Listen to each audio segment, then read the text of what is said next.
Well, thanks for hanging out with us. We are Sports Take, JAKIB Sports YouTube Network. He's Barrett Brooks. He's Derek Gunn. I am Rob Ellis. Joining us now, does an awesome job covering the Eagles writer, NFL writer as well for the Delaware News Journal. And I thought had a very fascinating article today on the Eagles buyers-sellers situation. Martin Frank. Martin, welcome to the show, man. How you doing? I'm doing great. Thanks for having me. Martin, how's it going, man? I thought it was an interesting take by you. After the Quinn deal, I guess we're getting greedy. We're thinking, what's next? In terms of like, what else are they going to buy? But you kind of flipped it the other way. So just to explain to people kind of where you're at with that. Yeah, they gave up a 4th-round pick to get Robert Quinn. So if you're looking at the 2023 draft, they have the 2 first-rounders, the one from New Orleans, which right now is like gold. It's like a top 5 pick. Yeah. They have their 2nd, they have a 3rd, but then they don't have anything until the 7th round. So a lot of people thinking, well, they could still go out and get a running back and stuff, but like what are they going to give up? If they give up another draft pick, then they're hurting themselves, and they might want to get one back, so they have a couple players who they could possibly flip to get like a 4th-round pick or, a 5th-round pick, something like that. So that's kind of what I was, going for with that column. I mentioned a guy like Andre Dillard, maybe even a backup quarterback like Gardner Minshew. But the problem with trading those guys is if you're making a Super Bowl run, you obviously want to have as much depth as possible. And a guy like Dillard, they might need him. Jordan Mailata's missed pretty much 2 games. Lane Johnson missed the second half of the Dallas game with a concussion. So, you don't want to really hurt yourself. So I personally think they're done. But, there is the possibility, like if Howie gets an offer he can't refuse for someone like Dillard, maybe turn it over, have Jack Driscoll be the backup tackle, maybe give Josh Sills a chance. They could possibly get by, but they're taking a risk. Hey, Martin, as you look at the rest of this Eagles schedule, at what point on the schedule do you think there could possibly be a trip up for this team? Well, it's interesting you asked that because up until like last week, I thought the Colts would be, a possible trip up, but now they just, they changed quarterbacks. They're going with Sam Ehlinger. So maybe not. I mean, Green Bay, I really think Green Bay is going to do something before the deadline. Aaron Rodgers is not going to sit still while they, throwing out what he has to throw to and stuff. So, I'd like to think they'd probably, by the time the Eagles see him, they'd have a pretty good wide receiver to add to Aaron Rodgers. So that could be a trip up. I mean, the Giants, they're 6-1. I mean, the first time they play him is December 11th, I want to say, up there at MetLife Stadium, So who knows? That's a possible one. Tennessee is playing pretty well, up and down a little bit. But, the second half of the season definitely gets a lot tougher.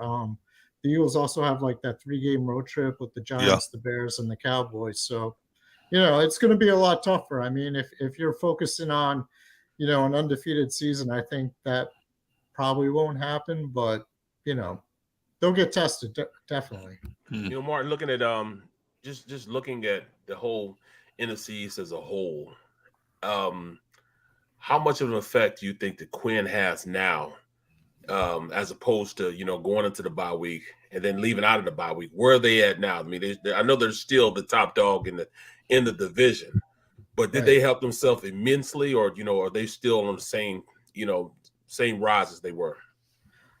You mean by getting Robert Quinn? I think they definitely helped themselves. I mean, you look at the defensive end rotation, the pass rusher rotation, especially.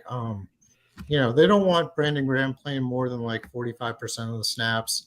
They could probably limit Josh Sweat a little bit. Robert Quinn's a guy, last year he had 18.5 sacks. I mean, he's only got 1 this year for the Bears, but between him and Graham, you give them about 40 to 50% of the snaps, and those guys will be more effective by playing less because they're not going to tire themselves out. Right. And I think that's why the Eagles made that trade. I mean, BG is great. I mean, he's 34 years old, and, there's still 11 games left in the regular season. They weren't really getting much out of Teron Jackson. So, chances are, if they hadn't made that deal, like Graham would have been playing more as the season went along. And you never know what can happen. I mean, guys wear down, especially at his age, coming off that Achilles injury from last year and everything. So Robert Quinn definitely helps with the depth. And I think that was like their number one need going into the trade deadline, getting a defensive end for depth purposes.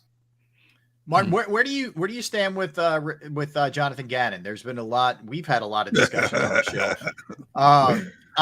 I'm of the belief that it's all about points allowed, and they're giving up 17 a game, which is fourth best. Pretty darn good, but there seems to be a lot of critics, just to say the least. Where do you stand with Jonathan Gannon? Yeah, Gunner's front of the line, but where do you fall with him? Well, I kind of think what you're seeing with the Eagles defense this year is kind of like Jonathan Gannon's system that he wanted to use last year, but he has better players to use it this year. So, for example, he likes that overhang, with like a fifth down lineman, which, at most of the time is Hassan Reddick and stuff. Well, last year, instead of Hassan Reddick, they had Jannard Avery, who had like 1 sack in 12 games. And, Reddick is probably, like, everyone talks about A.J. Brown being like a huge difference maker on offense. And I think Reddick is the equivalent of that on defense. So that makes Jonathan Gannon look better. He's got 2 great cornerbacks in Darius Slay and James Bradbury. Those guys automatically make Jonathan Gannon look better. So, he's able to play the system that he wants to play because he has better players to play them than he did last year. So, you can criticize him all you want. And maybe, the Detroit game was kind of they gave up a ton of points in that game and everything like that. But, he's got good players, and that makes him look good. What's your expectation in Jalen Hurts coming out of the bye? Just like they can go back and evaluate 6 weeks of film and really diagnose and break down film on him. There's also 6 weeks that the defensive coordinators are able to sit down and break down film on him. What do you think? Give me a sense on how he's going to go leave the bye and go into the rest of the season. Yeah, that's an excellent question because I kind of liken it to a starting pitcher like Zach Wheeler or something like that. When he's new, you go through the lineup, you don't really what to expect from the pitcher, but you make adjustments, and then it's up to Zach Wheeler to then adjust back to what they're doing. And I think it's the same thing with Jalen Hurts. Like, defensive coordinators are now planning for him first and foremost, before they plan for anybody else like A.J. Brown or Miles Sanders or something like that. So, they're gonna try different things with Hurts. Hurts was saying, like, the other day, for example, like, he's seen pretty much 6 different styles of defense in the first 6 games. And, the Steelers are no dummies. They're going to look at what worked, what didn't work. Some teams had some success blitzing against him, and he's got to find a way to either like escape the pocket, get rid of the ball quicker, find a guy like that. So I anticipate, Hurts is a student of the game. He spent like the bye week studying film. Like Nick Sirianni gave him a packet of stuff to go over, and obviously Hurts did because he's pretty conscientious about that stuff. So I fully expect him to kind of make that necessary adjustment, and I think you can expect like good things from him for the second half of the year, just because of the preparedness that he goes through on a weekly basis. Hey, Martin, based on his history, how much concern, if any, do you have about the durability and the availability of Miles Sanders now that you've got an 11-game stretch coming up? Yeah, I have a bit of concern about that because, the one thing the Eagles haven't done so far is address the running back situation.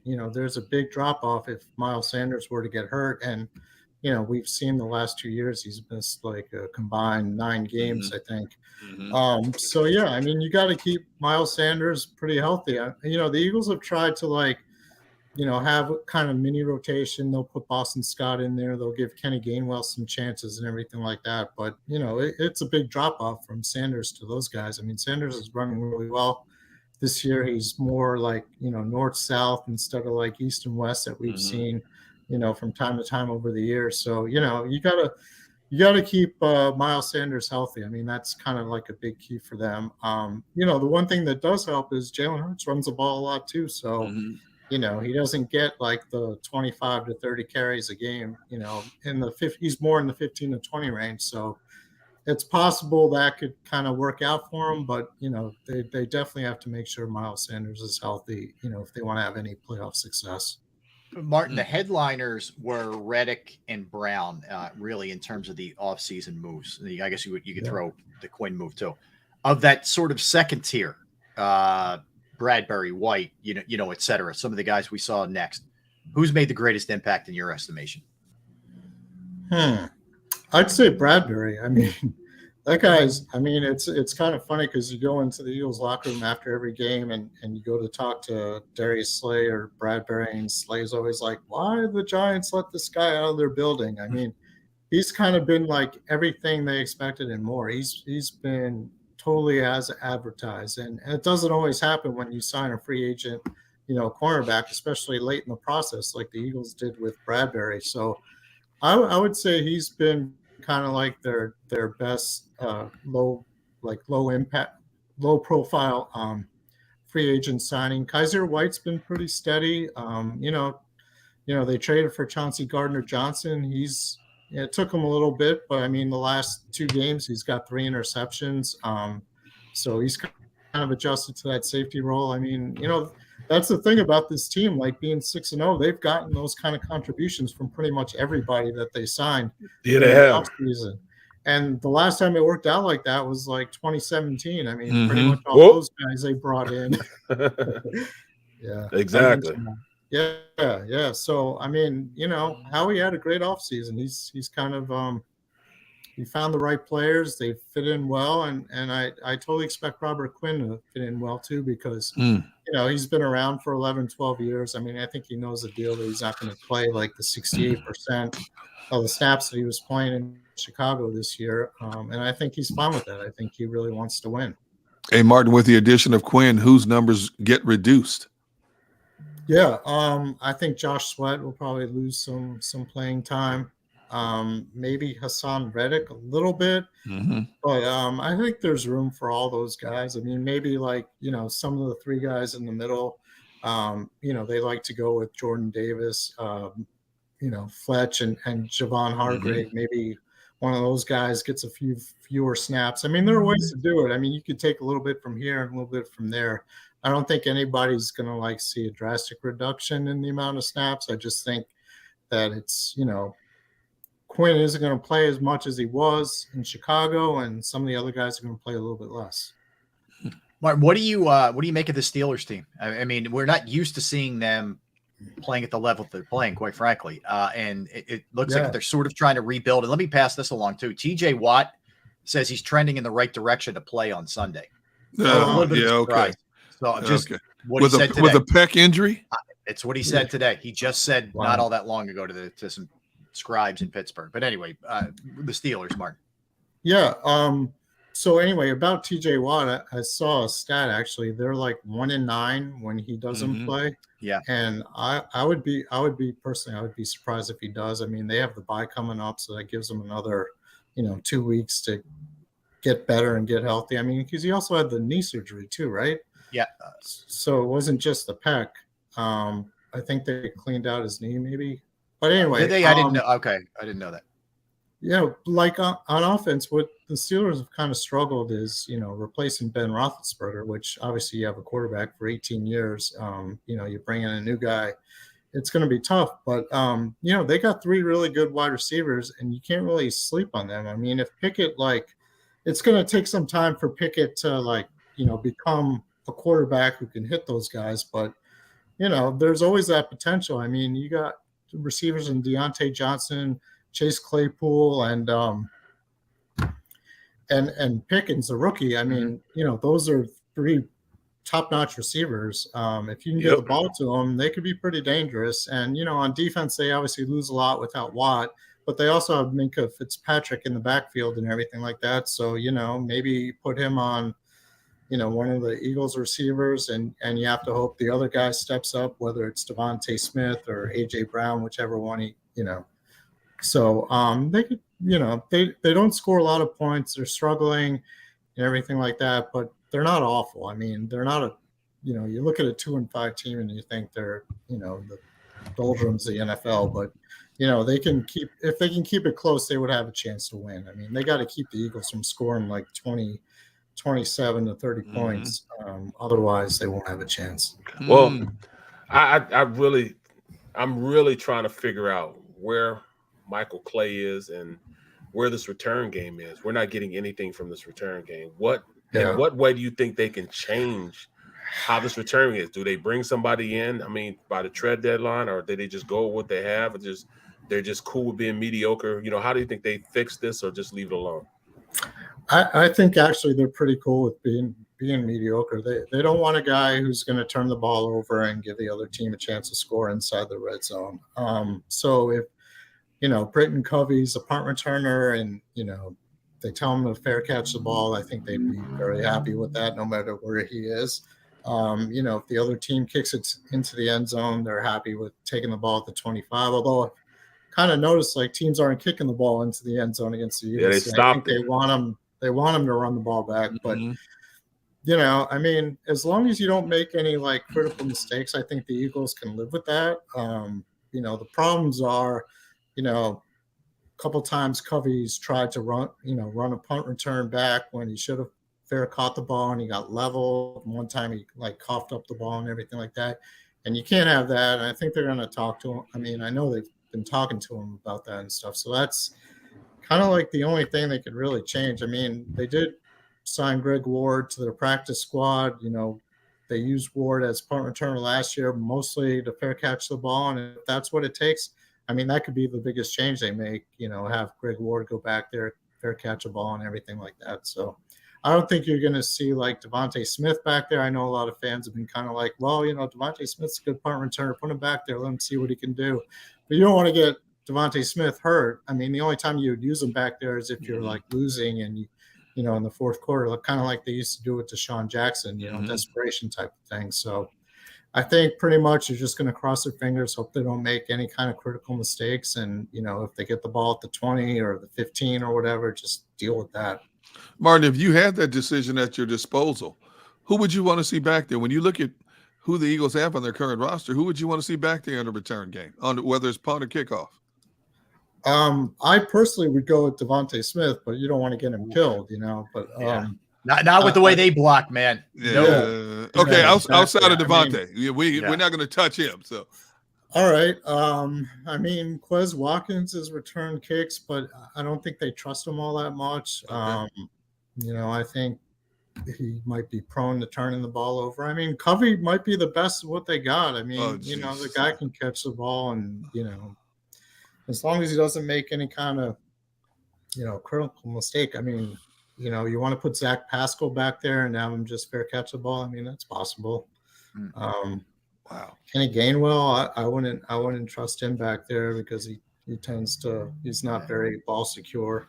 You're not very encouraging, Yeah, Martin. this is not I'm not ready to run through a wall with the return. Yeah, we're not talking about like a major part of the game either. It's like if you got a lot of teams go for it on fourth down, so they're not punting as much. A lot of kickers kick the ball out of the end zone, so you're at the 25. I mean, the return game isn't the kind of emphasis like it was with guys like Devin Hester and Cordarrelle Patterson. You want those guys to return the ball. Well, they're not getting as many chances, so it's kind of not at a premium. You know what I'm saying? Yeah. It's more like just catch the ball, start at the 20, and turn it over to your offense. Yeah, exactly. Just no flipping the field. Just ball security at this point.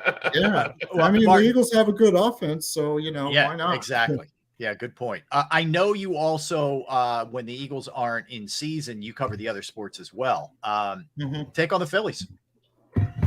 Yeah, it's awesome. I mean, everybody thought like going into the end of September. I mean, I think they got swept by the Cubs. They had lost 9 out of 12. Their lead over Milwaukee was like a game and a half, and everyone's like, "Oh man, they're going to blow it again." And all of a sudden they turn it around, and they're made for the playoffs because they have the two starters in Wheeler and Nola. And, when you're playing the wild card round against St. Louis, that's enough. When you're playing in the divisional series, that's enough too. And, you get into a 7-game series, you're going to need some of the other guys like Ranger Suarez, but like the Phillies bullpen has been awesome. I mean, Alvarado is a stud. He's practically unhittable.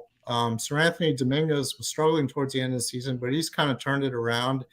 And you get an inning out of Zach Eflin and stuff. You got 3 really good back end bullpen guys that you can mix and match based on what the other team has.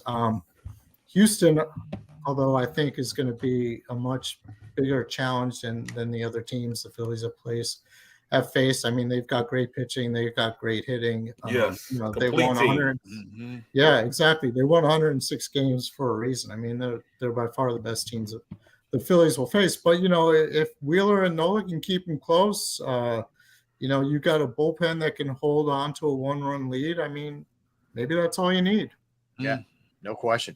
Well, listen, Martin, I suggest everybody check out your work on Twitter. You can find him at mfranknfl and, of course, DelawareOnline.com. You want to check out his Eagles work /sports/Eagles. Martin, thanks, man. We appreciate it. Thank you, man. Thanks a lot, man. Appreciate it. Yeah, thanks for having me. It's man. a big weekend, huh? Pleasure. Yeah, it's going to be fun. Weekend. Yeah, it's going to be fun. That's for sure. Thanks, Martin. Appreciate your time. Good insights there from Martin. Guys, I wanted to kind of hit some of our NFL stuff that we do as well. Fridays, we do our overall NFL power rankings. We do the AFC and the NFC leading up. And on Friday, we do our power rankings. We'll get to the big games of the week in a little bit after we talk to Max Starks, which isn't all that far away, top of the hour. So let's do it. Let's do our 5. Who wants first crack at it? I'll go. The gun in the house. All right, here we go. Yes, sir. NFL power rankings. At number 5, I've checked in with the Vikings. At number 4, How much did that hurt you, by the way, to just say that? Man, it hurt me because I have the Giants and the Vikings right there. Okay. And I give it to the Vikings based on quarterback play and weapons on offense, Number 4, Dallas. Number 3, Eagles. 2, KC, and 1, Buffalo. Okay. All right. I'll go next if you don't mind, Barrett. Giants 5, Cowboys 4, Eagles 3, Chiefs 2, Bills 1. I do not have the Vikings on there. I have a 2-loss Cowboy team, a 2-loss Chief team. Yep. Everybody else is either undefeated, the Eagles, or has 1-loss, Bills and Giants. But I go Giants. I thought about the Vikings for sure. Yeah. I think the Ravens are trending right, but they're not right enough yet for me to have them leap in there. But I like where they're headed.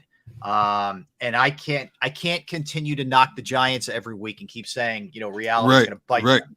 But so you guys do, though. Both of you guys No, I don't. I didn't say this is the reality. That's the chat room and other people. I've never said I'm waiting for reality to bite the Giants. But your rankings, say that though. No, you not see again.